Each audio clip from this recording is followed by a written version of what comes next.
Hello everyone, this is Dr. Leela. Today I'll be discussing on financial management. Please do subscribe my channel. Financial management. Before discussing financial management, let us know about what is business. When I talk about business, what is business? It is an economic activity which involves the use of economic resources. What are the economic resources? The economic resources are machine, material, money, men, etc. These are the resources which are used for producing goods and services. And these goods and services are expected to be sold at a price which is more than the cost of producing them, which results in surplus or profit. When business enterprise plans to do any activity, here he has to estimate the demand for the product and also to estimate the life of the business. Why he has to estimate the demand for the product? Why? Because here it helps, this demand estimates helps in finalizing the plant capacity or scale of operation. Once the enterprise finalizes its scale of operation, and based on it the capital requirement is estimated. When I talk about capital I am talking about both permanent capital and working capital, that is fixed capital and working capital. Depending upon the nature of the business, the size of the capital varies. Once the capital requirement is estimated, the enterprise has to find the resources for mobilizing these funds, and it has to identify the sources for meeting the permanent capital requirement. For example, acquiring plant and machinery, buildings, furniture and fixtures, technical know-how, patents, etc. And also the short-term capital requirement, for example, buying the raw material to pay the wages for the labor, etc. Next comes to financial management. Before defining financial management, let us know what is finance and what is management. What is finance? Finance, it is always considered as the lifeblood of the business, and it is the management flow of money in the organization, and it is the provision of money at the time it is wanted. Here when I talk about finance here I am talking about the procurement of funds. When I talk about funds, what I am talking about here, I am talking about the monetary resources, and the monetary resources for acquiring the funds is equity and debt. And what is management? Effective utilization of funds or deployment of funds both in fixed assets and working capital. Therefore, you can define financial management as, in general, procurement of funds, and effective utilization of funds is called as financial management. In other words, you can define financial management as it is concerned with the acquisition, financing and management of assets with the objective of maximizing the shareholders' wealth. Then, therefore, what is the objective of financial management? The objective of financial management is maximizing the shareholders' wealth and maximizing the value of the firm. That is, protecting the interest of different sections of the community. Importance of financial management. The first one is it is essential both for profit and non-profit organization, irrespective of its size, nature of ownership and control. And the second importance of financial management is it helps in monitoring the effective deployment of funds in fixed capital and working capital, and also helps in profit planning, capital spending, measuring cost, controlling inventories, accounts receivable, etc. And the third one is it helps in optimizing the output from a given input of funds. And the fourth one is financial management is concerned with all decisions involving finance. Activities in financial management. The basic aim of any finance function is to anticipate the financial needs, to acquire the financial resources, to allocate the funds in business. And the first one is anticipating financial needs. When you talk about anticipating financial needs, means it is all about estimation of funds for the investment. When you talk about estimation of funds for investment, that is, I am talking about estimating the investment in fixed assets or current assets or long-term assets or short-term assets. And the second one is acquiring financial resources. Under acquiring financial resources, here I am talking about where and how to obtain the funds for the organization point of view. Here, the main aim of any finance function is to assess the required needs of a firm and then arrange these funds needed by raising from a suitable sources of finance. And the total required funds can be raised both by the long-term sources and short-term sources, and you can raise funds for the long-term sources from shares, bonds, debentures, long-term loans from the financial institutions, etc. When you talk about short-term financial needs, it can be obtained from banks by way of short-term loans. And the third one is allocating funds in business. Amongst the best plan of assets which are able to maximize the shareholders' wealth. Here, in allocating the funds in business, here I am talking about efficient allocation or utilization of funds is the basic objective of any modern finance function. And here, when I talk about efficient allocation, here I am talking about efficient allocation means investing funds on profitable projects. And evolution of financial management. Evolution of financial management, it has evolved under three phases: traditional phase, transition phase, and modern phase. Traditional phase. Financial management, it emerged as a separate field of study in early 1900s, and this lasted for 4 decades. Under traditional phase, it was narrow in sense, and the role was very limited to raise and administer the funds, like arrangement of funds from financial institutions, arrangement of funds through financial instruments like shares and bonds, looking after legal and accounting relationship between a corporation and its sources of funds. And the role of financial manager under traditional phase was very limited, like to keep accurate financial records, to prepare reports, to manage cash, to pay bills in time. And under traditional phase, the term corporation finance was used in place of present term financial management. This traditional phase has lot of criticisms. This traditional phase criticisms like outsider looking in approach, ignored routine problem, ignored working capital financing, no emphasis on allocation of funds. The first one is outsider looking in approach. The outsider looking on approach, in the sense it is not insider looking in, looking out approach. That is, it completely ignored internal decision making. This traditional approach, it mainly insisted on raising and administering the funds. It completely ignored the internal financing decision making. And the second one is ignored routine problem. This traditional phase, it gave importance on financial problems which was arising during the course of incorporating, consolidation, merger, reorganization, etc. But it did not give importance to the day-to-day financial problems. And the third one is ignored working capital financing. This traditional phase, it emphasized on problems of long-term financing and also ignored the problems that are relating to the short-term financing, and no emphasis on allocation of funds. It emphasized on only the procurement of funds but not on allocation of funds. So with this, here he could under traditional phase, it failed to provide answers to questions like what is the total volume of funds an enterprise should commit, what specific assets should an enterprise acquire, how should the required funds be financed. Why? Because here this traditional phase, it failed to provide the answers for the questions due to the narrow scope. Second one is transition phase. This transition phase was began around the early 1940s and continued through the early 1950s.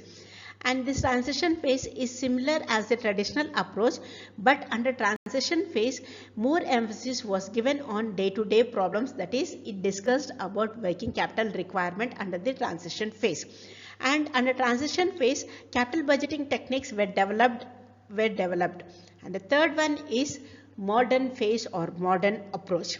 This modern phase or modern approach, it began in mid 1950s, and the basic advantage of modern approach is, in order to overcome the criticisms which were faced under the traditional and transition phase, modern approach came into existence. This modern approach, it covers both the procurement of funds and effective utilization of funds, and this started during mid 1950s, and its scope covers conceptual and analytical framework for financing decision.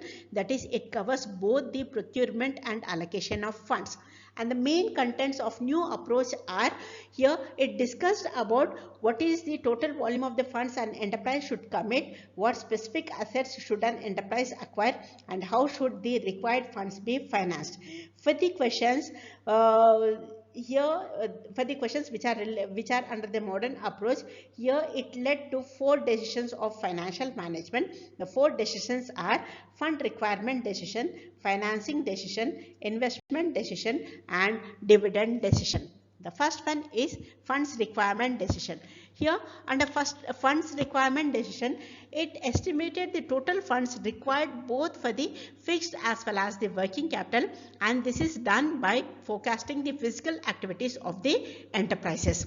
And the second one is financing decision. Under financing decision, the major role of under financing decision is to identify the sources from which funds can be raised and the amount that can be raised from each and every source that have been identified, and also the cost and other consequences that are involved in procuring the funds from the each sources. And not only that, under financing decisions, it also talks about maintaining proper balance that is struck between risk and return. And the third one is investment decision.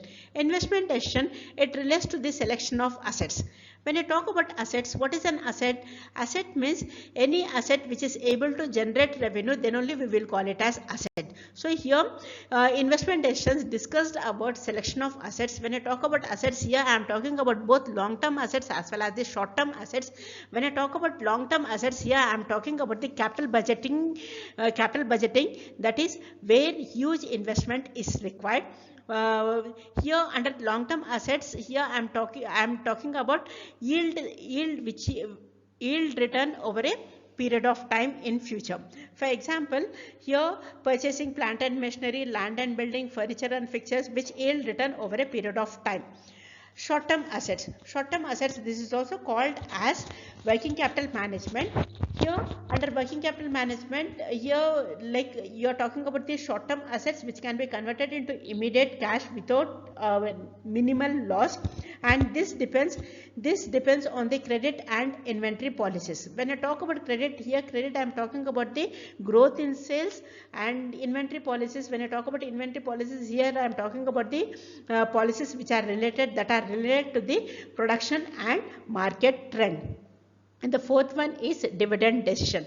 Dividend decisions, when I talk about dividend, what is dividend? Dividend is part of profit which is available for the distribution to the equity shareholders. So here dividend decisions like distribution of profits as dividend to the ordinary shareholders, and also retention of earnings in the firm for financing any business activity. Here, apart from these functions, you have subsidiary functions also. The subsidiary functions is to ensure the supply of funds to all parts of the organization and to evaluate the financial performance. When I talk about evaluation of financial performance, in terms of what? In terms of liquidity, profitability, and solvency. And not only that, here the subsidiary function is to negotiate with bankers or financial institutions and other suppliers of credit, so has to obtain the funds at most favorable terms. Goals of financial management. Every organization has 2 types of goals: traditional goal and modern goal. Traditional goal is to go for the maximizing the profit, and the modern goal is to maximize the shareholders' wealth or maximize the net present value. Profit maximization. When you talk about profit maximization in business, scarce resources are used to produce goods and services, and business activity involve cost and revenue, and the unique measure to measure the efficiency of any organization is surplus. Then what is surplus? Surplus is excess of revenue over the cost, which is popularly known as profit. So here profit maximization means the utility is always measured in terms of profit, and profit leads to efficient allocation of resources and also ensures maximizing the social welfare, which leads to efficient use of important and scarce resources. This profit maximization has limitations. The limitations are ambiguity, and it ignores the timing of benefits. The first one is ambiguity. The goal of profit maximization is always considered to be vague, that is, it is not clear. Why it is not clear? Why? Because it has not clearly specified that whether the company wants short-term profit or long-run profit or total profit or rate of profit. This and all is not clearly mentioned under the profit maximization. Or in another words, it is not clearly mentioned that whether the company wants after-tax profit or before-tax profit or return on equity or return on capital employed. This and all is clearly not mentioned under profit maximization. That is the reason one of the basic major disadvantage or limitations of profit maximization is ambiguity. And the second one is it ignores the timing benefits. Here the goal of profit maximization ignores the differences in the timing of benefit from investment. That is, here like for example, between like when you are taking two different projects which have different pattern of profit, but the goal, what is the goal? The goal is profit maximization. Wealth maximization. The second objective of organization is wealth maximization. What is wealth maximization? It is to maximize the present wealth of the owner, that is equity shareholders in a company. Shareholder wealth is always represented by the market value of equity holding, and the market price of the share. It acts as an index of performance of a company. Here under wealth maximization, shareholders wealth maximization means maximization of market price of share or maximizing the net present worth by taking right decisions which helps in increasing the share price. And here when I talk about net worth, here I am talking about the funds that belongs to the shareholders of the company. So here how you calculate the net worth? Net worth, it is the difference between the market value of the assets and the value of the liabilities. That is in general, that is assets minus liability. The basic implications of wealth maximization is the goal aims at prosperity and perpetuity of a company, which helps in measuring the performance of a company and also helps in allocation or reallocation of scarce resources, and also helps the company in discharging its responsibility effectively, like consumer protection, payment of fair wages, provision of safe working conditions, environmental protection, support to the social problem, etc. And also the wealth maximization leads to efficient allocation or efficient use of scarce and precious resources. Here this wealth maximization also has drawbacks. The drawbacks of wealth maximization is it does not specify the time of expected return and does not consider risk which is associated with the future earnings and does not take into account the financial risk, that is risk added by use of debt financing in capital structure. To conclude it, if net worth increases, the value of the business enterprises also increases, and therefore the value of the business depends upon the factors both internal factors and external factors. When I talk about internal factors, here I am talking about the investment activities, the financing mix, the distribution of profits. Why? Because internal factors are always controllable. When I talk about external factors, here I am taking the state of the economy, capital market conditions, tax rates, etc.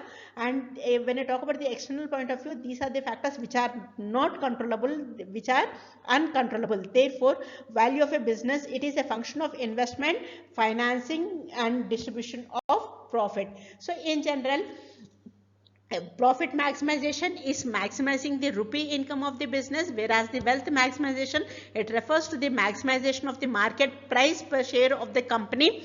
And in short, the objectives of financial management are such that they should be beneficial to the owners, management, employees and customers, and these objectives can be accomplished only by maximizing the value of the firm through increasing in profits, through reduction in costs, sources of funds, minimizing the risk and long run value. Thank you.